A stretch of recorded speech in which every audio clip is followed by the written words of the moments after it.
देखिए, समय से पहले और किस्मत से ज्यादा किसी को कुछ नहीं मिलता। तुला राशि के जातकों के लिए समय बदल रहा है। ये वर्ष आपके लिए मतलब और वर्षों की अपेक्षा आपके लिए काफी अपॉर्चुनिटीज लेकर के आ रहा होगा। आपने देखा होगा कि पीछे कुछ वर्षों से ना आप बहुत ज्यादा परेशान चल रहे थे, तो अब ये वर्ष आपके लिए कुछ नई नई अपॉर्चुनिटीज लेकर के आ रहा है। इस वर्ष शनि का गोचर ना मतलब बहुत ही महत्वपूर्ण रहने वाला है। जिस दिन शनि जब मीन राशि में आएंगे और उस दिन अमावस्या होगी, उस दिन ब्रह्मांड में ग्रहण लगा होगा। देखिए, मीन राशि काल पुरुष की कुंडली में आखिरी राशि यानी कि मोक्ष की राशि, तो इस राशि में 6 ग्रह विराजमान होंगे। जब जब शनि ने मीन राशि में प्रवेश किया है तो एक युग की समाप्ति होती है और नए युग की स्टार्टिंग होती है, शुरुआत होती है।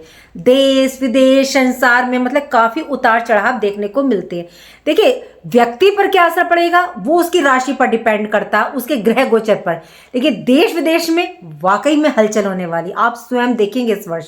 आपके लिए तुला राशि वालों एक बड़ा परिवर्तन आ रहा है। पंचम से छठे भाव में जाएंगे, मतलब पहले आप पर साढ़े सती चली, फिर ये नेगेटिव हुए, फिर आप पर ढैया चली, फिर उसके ऊपर आप पे और रही सही पनौती और चल पड़ी। उसके बाद ये छठे भाव में यानी कि आपके 6th हाउस में आएंगे, वो भी स्वर्ण के पाए पर आ रहे हैं। देखिए, यदि शनि का सही रिजल्ट प्राप्त करना है तो उसके नक्षत्र और पाए को, यानी कि किस नक्षत्र में है शनि और कौन से पाए पर है, तभी एक सटीक रिजल्ट आता है और प्राप्त भी सटीक रिजल्ट तभी होता है। शनि किस किस पाए पे आते हैं? शनि जो है स्वर्ण पे आते हैं, रजत पे आते हैं, ताम्र पर आते हैं, लोहे पर आते हैं। तो देखिए, स्वर्ण और चांदी के पाए पर आना शनि का अच्छा माना जाता है। तांबे पे आते हैं, ताम्र पर तो थोड़ा मध्यम माना जाता है, लेकिन यदि लोहे पर आते हैं तो ये बहुत ही संघर्ष और मेहनत करवाते हैं। अब आप पता कैसे करेंगे कि स्वर्ण पे है, रजत पे है? तो देखिए, चंद्रमा मीन राशि में विराजमान होंगे और मीन राशि आपके 6th हाउस में होगी। तो जब जब 1, 6 और 11 पर शनि आते हैं तो ये स्वर्ण के पाए पर होता है। अब आप पूछेंगे कि चांदी का क्या होता है? यदि 2, 5 और 9 नंबर पर शनि आए तो वो पाया चांदी का, रजत का होता है। तो आपके लिए 6 नंबर पर आ रहे हैं तो स्वर्ण के पदक पे आ रहे हैं। यदि आपकी कुंडली में शनि की पोजीशन, दशा, महादशा अच्छी रही तो आपको इसके साथ साथ बहुत कुछ आपके जीवन में बदलाव होने वाला है, आपकी लाइफ में बदलने वाला है। शनि को अपना रिजल्ट देने के लिए थोड़ा बहुत गुरु का साथ भी चाहिए। गुरु आपके अष्टम भाव में प्रवेश करेंगे, कब? मई से। तो ये अच्छा नहीं माना जाता, लेकिन बाहरी एनवायरनमेंट के लिए, मतलब देश विदेश काल के लिए, आपके लिए नहीं, मतलब एक आम व्यक्ति के लिए नहीं, वो तय किया जाता है आपके अपने हॉरोस्कोप चार्ट से। जब मीन राशि में 6 ग्रहों का जमावड़ा होगा तो एक युग की समाप्ति, जैसे मैंने पीछे बताया ना, नए युग का प्रारंभ होगा। जिस दिन शनि राशि परिवर्तन करेंगे, एक तो उस दिन अमावस्या है और ग्रहण पड़ेगा। और देखिए, ऊपर से सोने पे सुहागा। इस वर्ष 4 ग्रहण होने वाले हैं। 2 ग्रहण मार्च में और 2 ग्रहण सितंबर में। पहला चंद्र ग्रहण 14 मार्च और सूर्य ग्रहण 29 मार्च को होगा। तो आप जानते हैं ग्रहों की स्थिति स्टार्टिंग्स में जनवरी के महीने से कैसे रहने वाली है तुला राशि वालों के लिए। तो देखिए, स्क्रीन पर आपको शो हो रहा है। देखिए 2nd हाउस में आपके बुध विराजमान है, यानी कि वृश्चिक राशि में। सूर्य आपके 3rd हाउस में विराजमान है, धनु राशि में। शनि आपके कुंभ राशि में विराजमान है और शुक्र आपके मीन राशि में। लेकिन अभी हाल फिलहाल स्टार्टिंग में, शुरू में शुक्र जो है आपके शनि के साथ रहेंगे। और आपके अष्टम में वृषभ राशि में गुरु विराजमान है। मंगल आपके मिथुन राशि में विराजमान है। चंद्रमा आपके 11th हाउस में विराजमान है और सिंह राशि में, कन्या राशि में केतु विराजमान है। तो ये है ग्रहों की स्थिति जो स्टार्टिंग में रहेंगे जब वर्ष की शुरुआत। बात करते हैं तुला राशि की, कैसा रहेगा साल 2025 तुला राशि के जातकों के लिए। तो ये जो वर्ष है 2025 है, इस टाइम में, समय में जो ग्रहों की स्थिति बन रही है वो कई हजार वर्षों के बाद आई है। 4 जो हमारे बड़े ग्रह होते हैं वो हमारा वर्षफल निर्धारित करते हैं। राहु, शनि, केतु और गुरु, बृहस्पति, ये एक राशि में मतलब काफी लंबे समय तक रहते हैं। लेकिन इस वर्ष 2025 में जो छोटे ग्रह हैं वो भी बहुत फास्ट मूवमेंट कर रहे हैं। उनका रोल भी बहुत महत्वपूर्ण रहने वाला है, जिनमें से बुध, मंगल, शुक्र, चंद्र, जिनमें चंद्रमा जो है अस्थिर है क्योंकि ये 2.25 दिन में अपनी राशि परिवर्तन कर देता है। सूर्य हर महीने परिवर्तन लाते हैं। तो बात करते हैं सबसे पहले शनि की। तो शनि आपकी राशि के लिए कारक है, जो कि 29 मार्च को आपके 6th हाउस में प्रवेश करेंगे और यहाँ भी शनि कारक है। तो ये आपके लिए बहुत बेहतरीन स्थिति है। 28 मार्च तक शनि पूर्वा भाद्रपद नक्षत्र बृहस्पति के नक्षत्र में, और उसके बाद 29 मार्च से ये उत्तरा भाद्रपद नक्षत्र में आ जाएंगे, तो जो कि शनि का नक्षत्र है। बेहतरीन स्थिति रहने वाली है। और शनि जैसे मैंने बताया ना, आपके लिए राजयोग कारक है। 18 मई को एक बड़ा परिवर्तन होगा। राहु आपके 5th हाउस में आ जाएंगे और केतु आपके लाभ भाव 11th हाउस में चले जाएंगे। तो 14 मई को बृहस्पति 9th हाउस में प्रवेश करेंगे। अष्टम से अष्टम में 8th हाउस दुख पीड़ा कष्टों का, मृत्यु का, रहस्यों का, खोज का, मतलब आपकी गुण विद्याओं का यहाँ विराजमान है देवगुरु बृहस्पति। गुरु बृहस्पति जीव के कारक होते हैं। जिस भाव में बैठते हैं उस घर को मतलब कि ये वृद्ध करते हैं, मतलब कि बढ़ाते हैं, विस्तार करते हैं। तो 8th हाउस में गुरु बृहस्पति आपके कष्टों, परेशानी, संघर्षों को मतलब बढ़ा रहे हैं। अब आपके लिए एक बेहतरीन स्थिति निकल कर आएगी जब भाग्य भाव में ये प्रवेश करेंगे। बृहस्पति धन के, संतान के, जीव के, समृद्धि के, पूर्ण उत्थान के कारक हैं और आपके 9th हाउस में आएंगे, जो बहुत ही उत्तम स्थिति रहेगी। और बृहस्पति अतिचारी रहेंगे इस वर्ष। अतिचारी क्या होता है, चलिए जान लीजिए कि अतिचारी होना क्या होता है। देखिए, गुरु बृहस्पति 30 डिग्री की स्पीड से एक वर्ष में एक राशि में गोचर करते हैं, लेकिन इनकी स्पीड इतनी तेज रहेगी इस बार कि ये 4-5 महीने में भी एक राशि को कवर करेंगे। तो जब बहुत तेज मूवमेंट करेंगे तो ये होता है गुरु का अतिचारी होना। बृहस्पति जब आपके 10th हाउस में आएंगे तो ये इसमें उच्च के माने जाते हैं। 9 से जब 10th हाउस में आएंगे 18 अक्टूबर को, तो यहाँ रह करके ये अर्थ त्रिकोण को पूरा करेंगे और 153 दिन में ये मिथुन राशि में अतिचार रहेंगे। और जब ये 10th हाउस में प्रवेश करेंगे मतलब 18 अक्टूबर को, तो ये यहाँ 5 दिसंबर तक यहाँ गोचर करेंगे। उसके बाद 5 दिसंबर को वक्री होकर ये फिर मिथुन राशि में भाग्य भाव में आ जाएंगे। तो 10th हाउस में ये रोहिणी नक्षत्र में रहेंगे। ये समय आपके लिए बहुत ही बेहतरीन उत्तम रहने वाला है। इसके बाद ये मंगल के मृगशिरा नक्षत्र में रहेंगे, ये भी बहुत उत्तम माना जाएगा। देखिए, लेकिन 14 जून से 3 अगस्त तक राहु के आर्द्रा नक्षत्र में ये प्रवेश करेंगे। ये टाइम पीरियड अच्छा नहीं रहेगा। आप सबको पता है गुरु और राहु का कहीं भी ये विराजमान हो या कहीं भी इन पर दृष्टि पड़ रही हो तो एक तरह का गुरु चांडाल दोष बनता है, लेकिन स्थिति यहाँ गुरु चांडाल जैसी ही रहेगी। उसके बाद 13 अगस्त से गुरु आपके नक्षत्र पुनर्वसु नक्षत्र में आ जाएंगे। ये एक गोल्डन टाइम पीरियड रहने वाला है। बात करते हैं आपकी राशि के स्वामी शुक्र की। शुक्र 1 महीने के अंदर राशि परिवर्तन करते हैं, लेकिन पहली बार 4 महीने ये आपके 6th हाउस में रहेंगे, उच्च अवस्था में मीन राशि में। देखिए, इस बार जो है ना वो होने जा रहा है जो कई वर्षों के बाद, कई हजार वर्षों के बाद हुआ है। इस बार ग्रहों की जो प्लैनेटरी पोजीशन है वो इस तरह से रहेगी। एक तरह से कहा जाए कि सभी अपने नियम को तोड़ रहे हैं। शुक्र प्रेम, संपदा, ऐश्वर्य, दान, धन, वैभव, मतलब सभी लग्जरी आइटम के कारक हैं।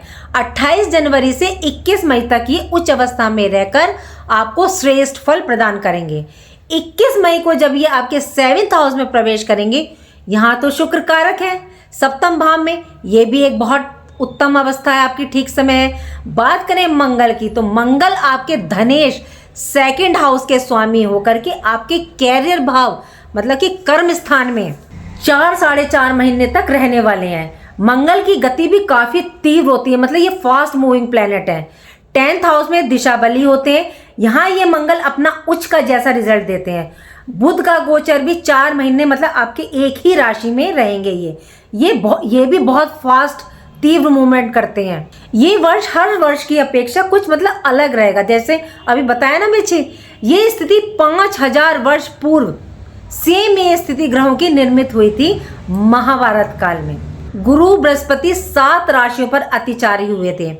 प्रथम विश्व युद्ध में, द्वितीय विश्व युद्ध के टाइम पीरियड में भी गुरु अतिचारी थे, और 2018 से 2022 तक भी गुरु 4 राशियों पर अतिचार थे। जब आपने देखा ना पूरा देश विदेश कोरोना काल से लड़ रहा था, ये भी वही टाइम पीरियड था जब गुरु अतिचारी होते, लेकिन उस दौरान ये 4 राशियों पर अतिचारी थे।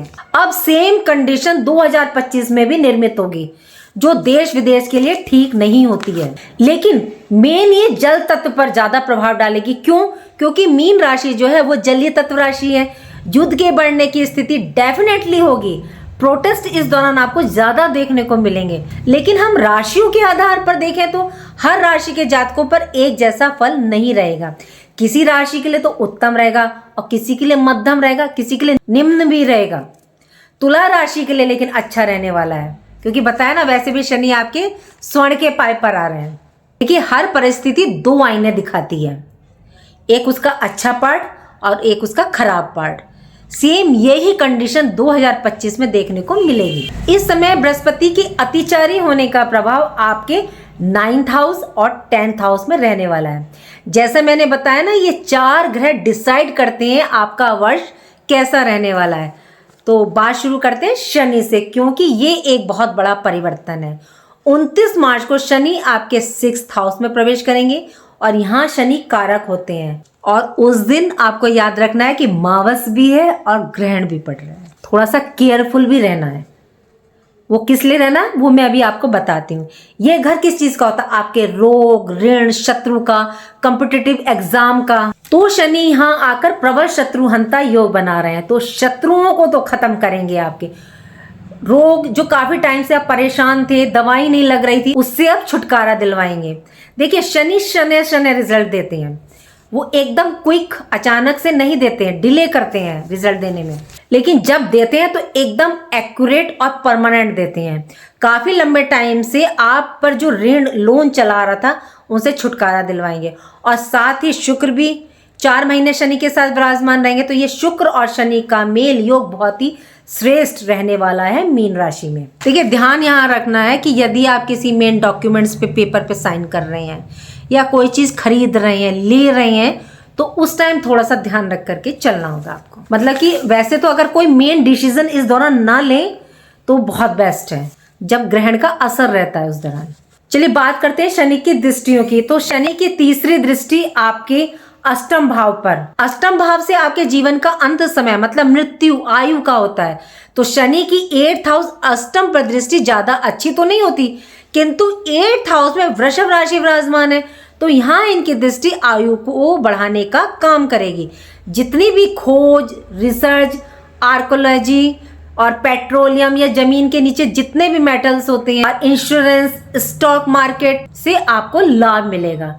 यदि आपकी अपनी पत्री में 8th हाउस और 2nd हाउस का क्रॉस कनेक्शन है, मीन्स 8th का स्वामी 2nd में और 2nd का स्वामी 8th में, तो ये एक विपरीत राजयोग का भी निर्माण होगा, तो जो कि बहुत ही उत्तम रहेगा। देखिए शनि की 7वीं दृष्टि आपके 12वें यानी कि 12th हाउस में, ये भाव किस चीज का होता है? व्यय खर्चों का होता है, लेकिन विदेश रिलेटेड गतिविधियों के लिए बहुत ही बेस्ट अच्छा रिजल्ट देने का काम करता है। अगर किसी को भी जाके वहां सेटल होना है तो अपना 12th हाउस देखे भाई, अगर किसी को विदेश जाना है तो। शनि को वृद्ध ग्रह की श्रेणी में रखा जाता है, जिससे क्या देखने को मिलेगा कि आपका व्यय तो होगा, लेकिन आपका जो व्यय होगा वो एक अच्छे कार्य में होगा। आप इन्वेस्टमेंट कर सकते हैं, मकान ले सकते हैं, कोई प्रॉपर्टी ले सकते हैं, शेयर मार्केट में आप मतलब कोई लॉन्ग टर्म इन्वेस्ट कर सकते हैं, मतलब जो कि आपके फ्यूचर में काम आएगी। मतलब खर्चा तो हो रहा है लेकिन काम के लिए करवा रहे हैं। विदेश से लाभ देखने को मिलेगा, एक्सपोर्ट इंपोर्ट से लाभ होगा, आप एमएनसी कंपनी में जॉब आपको मिल सकती है। थोड़ा कोर्ट कचहरी के मामलों में, पुलिस के चक्रों में से थोड़ा सा बच के रहिएगा ये वर्ष, क्योंकि मंगल का है, थोड़ा सा तेजी ला सकता है ये स्वभाव में। इस चीज का ध्यान रख के सभी राशियों को चलना है। लेकिन यदि आपका पहले से कोई कोर्ट केस चल रहा है, कोई इशू चल रहा है, तो इसमें राहत दिलवाएंगे शनिदेव, हॉस्पिटल के चक्कर से राहत दिलवाएंगे।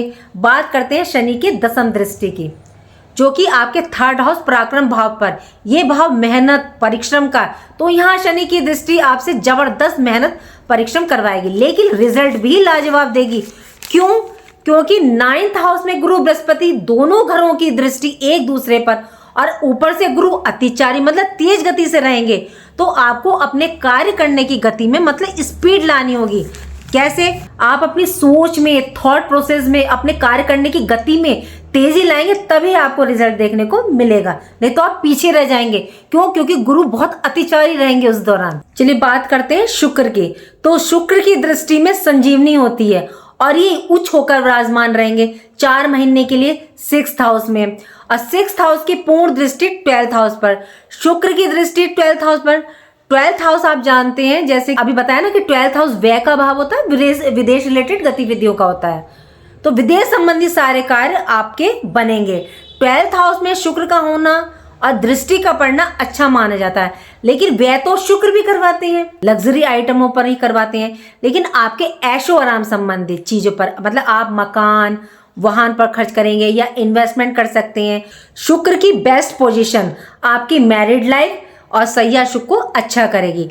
लव रिलेशन अच्छे होंगे इस दौरान। देखिए ये वर्ष मंगल का वर्ष है, इस वर्ष आप खुद देखेंगे कि इस वर्ष लव रिलेशन भी तेजी से बनेंगे और मैरिड में भी बहुत जल्दी कन्वर्ट होंगे और टूटेंगे भी बहुत जल्दी, क्योंकि मंगल का वर्ष है, इसलिए थोड़ा सा संयम शांति बना के रखिएगा। बात करें गुरु बृहस्पति की, तो गुरु बृहस्पति आपके 9th हाउस में भाग्य भाव में, यहाँ ये अतिचार रहेंगे 5 महीने, मतलब 14 मई की शाम को ये मिथुन राशि 9th हाउस में प्रवेश करेंगे। उसके बाद 10th हाउस में जाएंगे, 18 अक्टूबर को उच्च होकर आपके 10th हाउस में जाएंगे और आपके 3rd हाउस और 6th हाउस के स्वामी हैं।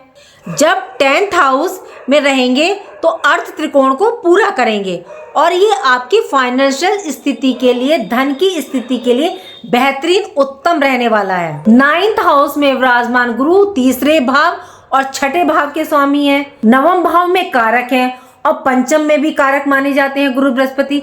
5th हाउस में जब राहु विराजमान होंगे, जो कि बृहस्पति का कारक घर है, इसमें बैठे राहु छल कपट नहीं करवा पाएंगे आपसे, क्योंकि बृहस्पति इतनी स्ट्रांग पोजीशन में है, जिस भाव से ये संबंध है, जिस घर के ये कारक तत्व है, ये उनके पास है। इस घर से संबंधित जबरदस्त फल रिजल्ट आपको प्रदान करेंगे। इसमें बैठे राहु छल कपट नहीं करवा पाएंगे। देखिए वो कौन से भाव है? 2रा, 5वां, 9वां और 11वां, इन संबंधित घरों से ये गुरु बृहस्पति आपको रिजल्ट देंगे। अब 10th हाउस में रहकर अर्थ त्रिकोण को पूरा करेंगे। जब ये 9th हाउस में रहेंगे तो इनकी पंचम दृष्टि आपके 1st हाउस पर, 9वीं दृष्टि पंचम पर, तो ये समय स्टूडेंट्स के लिए बहुत बढ़िया समय रहने वाला है। जिस टाइम पीरियड में जब ये धर्म त्रिकोण बनाएंगे 1, 5, 9 में जिन भावों पर इनकी दृष्टि स्वामित्व होगा, ये बहुत उत्तम समय रहेगा। इस समय संतान की तरफ से बेस्ट रिजल्ट, प्रेम प्रसंग में सफलता, विवाह के योग बनेंगे, लव रिलेशन मैरिज में तब्दील होंगे। 10th हाउस में ये दिग्बली हैं और दिशा बली हैं, तो यहाँ 7 जून तक विराजमान रहेंगे, तो ये बहुत ही बेस्ट टाइम है। 10th हाउस में जब मंगल विराजमान रहेंगे तो 10th हाउस कुछ ज्यादा एक्टिवेट हो जाएगा, क्योंकि यदि 10th हाउस में मंगल है तो उनकी डिमांड है कर्म करो तो मैं बेस्ट रिजल्ट देने का काम करूंगा। मंगल क्या है? पराक्रम, जोश, उत्साह, मंगल सेनापति। तो आप इस समय मतलब पूरी एनर्जी के साथ काम करेंगे और फल भी आपको मिलेगा। आपने देखा होगा ना, किसी किसी को काम करते रहते कोई थकावट ही नहीं होती, पक्का उनकी जो है पत्री में ना मंगल स्ट्रांग होता है। 10th हाउस के सुख, पिता का सुख, गवर्नमेंट रिलेटेड सुख, प्रमोशन, जॉब चेंज करने की या स्विच करने की सोच रहे हैं तो आपको सफलता मिलेगी, डेफिनेटली मिलेगी और पूरी भी होगी आपकी ये इच्छा। राहु आपके 5th हाउस में विराजमान रहेंगे। राहु क्या है? जिनकी कोई सीमाएं नहीं है, सीमा लांघने में राहु का जो है नंबर 1 पे नाम आता है। राहु आपको अनेक ऐसे रास्ते देते हैं जो सही भी होंगे और गलत भी। राहु हमेशा 2 रास्ते दिखाते हैं, एक अच्छा एक बुरा। ये आपको तय करना है कि कौन से रास्ते पर जाना, और भटकाते भी बहुत हैं। 5th हाउस में है तो आपके संतान के लिए काफी रास्ते दिखाएंगे। छल कपट, लालसा, लालच, ये सब मतलब राहु देव देते हैं। इच्छाएं असीमित होती हैं। राहु क्या काम करते हैं? उस इंसान के अंदर मतलब और पाने की इच्छा, और ज्यादा इच्छा, लालसा बढ़ा देते हैं, इसलिए ये गलत राह पर भी भटका देते हैं। यहाँ आपको अपनी संतान का इस टाइम पीरियड पे ध्यान रखना है। इस दौरान इतनी अचीवमेंट एजुकेशन को लेकर, प्रेम प्रसंगों से रिलेटेड, जिसके बारे में आपने सोचा भी नहीं होगा। राहु अचानक मतलब सडन क्विक देते हैं, इसलिए आप यदि जॉब करने की सोच रहे हैं, प्रमोशन चाहते हैं, हाई एजुकेशन के लिए विदेश जाना चाहते हैं, तो अप्रत्याशित रूप से ये आपका पूरा होगा। बात करें केतु की, तो केतु आपके 11th हाउस इच्छा पूर्ति के भाव में। केतु के पास दिमाग तो है नहीं, लेकिन इनकी जो इंट्यूशन पावर है, जो इनकी इंट्यूशन पावर होती है वो कमाल की होती है। ये भाव बड़े भाई, इच्छा का, आपके सोशल सर्कल का हो, तो मतलब आपकी कोई भी इच्छा हो यदि पूरी नहीं हुई तो केतु देव उनको मतलब पूरा करेंगे। लेकिन केतु की एक शर्त होती है, देखिए, यदि आपने किसी चीज से बहुत मोह किया तो ये आपको उस चीज से डिटैच कर देंगे। लेकिन ये बैठे कहाँ है? आपके 11th हाउस में, तो ये उसी भाव से संबंधित चीजों से आपको डिटैच करेंगे। तो आपको ज्यादा मतलब मोह नहीं करना उस चीज से, आपको सिर्फ अपने उस दिशा में मतलब कर्म करते चले जाना, तो आपको फिर केतु आपको सब कुछ देने का काम करेंगे। और देखिए, केतु देव 11th हाउस में बैठे भी सिंह राशि के होकर के हैं, तो और काल पुरुष की कुंडली में पंचम भाव मतलब हमारे पूर्व जन्मों के कर्मों का, 11th हाउस उसे पूरा करने का, मतलब इच्छाओं को पूरा करने का। तो आपकी कोई इच्छा पूर्ण रह गई थी काफी समय से, तो राहु की दृष्टि पड़ने से वो पूर्ण होगी। चलिए बात करते हैं बुध की। बुध आपके भाग्येश हैं, वो भी 4 महीने तक एक ही राशि में विराजमान रहेंगे, क्योंकि लंबे समय तक रहने वाले हैं ये आराम से। देखिए, इस वर्ष क्या है, कई ग्रह एक राशि में काफी दिनों तक विराजमान रहने वाले हैं, वो भी बहुत ही शुभ स्थिति में, बहुत शुभ पोजीशन में, जो आपको मतलब काफी कुछ देकर के जाएंगे। धन के लिए बहुत उत्तम ये वर्ष, बेहतरीन है। ये वर्ष आपने जो मतलब सोचा भी नहीं हुआ वो आप इस दौरान पूरा कर सकते हैं। सबसे बड़ी बात यह है कि शनि का स्वर्ण पाए पे आना, आपको ध्यान कहाँ रखना है, जब आपके 6th हाउस में 6 ग्रहों की युति होगी, यहाँ थोड़ा सा सावधानी रख करके चलिएगा। तो यहाँ पर आपको ना थोड़ा सा उपाय करना है। अब उपाय क्या करना है? एक तो गुरु बृहस्पति इस वर्ष जो है अतिचारी हैं, तो गुरु का आप या तो मंत्र जाप कीजिए, या बृहस्पति गुरु के आप व्रत रखिए, नहीं तो केले के वृक्ष में आपने 1 लोटे जल में हल्दी डाल करके उनको अर्पित करना है। आप विष्णु सहस्त्र नाम का पाठ पढ़ लीजिए, नहीं तो सुन लीजिए, चला लीजिए, बहुत आपको फायदा देने वाला है ये। क्यों? क्योंकि ये आपके भाग्य भाव में है, और भाग्य भाव में बृहस्पति है, तो अगर आप ये उपाय करेंगे तो गुरु बृहस्पति को क्या है कि और बल मिलेगा, जिससे भाग में आपके और 4 चांद लगेंगे। एक मंगल का वर्ष है, तो हनुमान जी की पूजा जरूर कीजिएगा। और वैसे मैं कहती हूँ ना कि शिव है तो आपकी हर समस्या का समाधान है। उम्मीद करती हूँ कि जानकारी मैंने आपको दी वो आपको अच्छी लगी होगी, और अच्छी लगी है तो लाइक कीजिए, कमेंट बॉक्स में हर हर महादेव लिखिए, और मेरे चैनल ग्रहों की माया को सब्सक्राइब कीजिए। राधे राधे, जय माँ बाबा।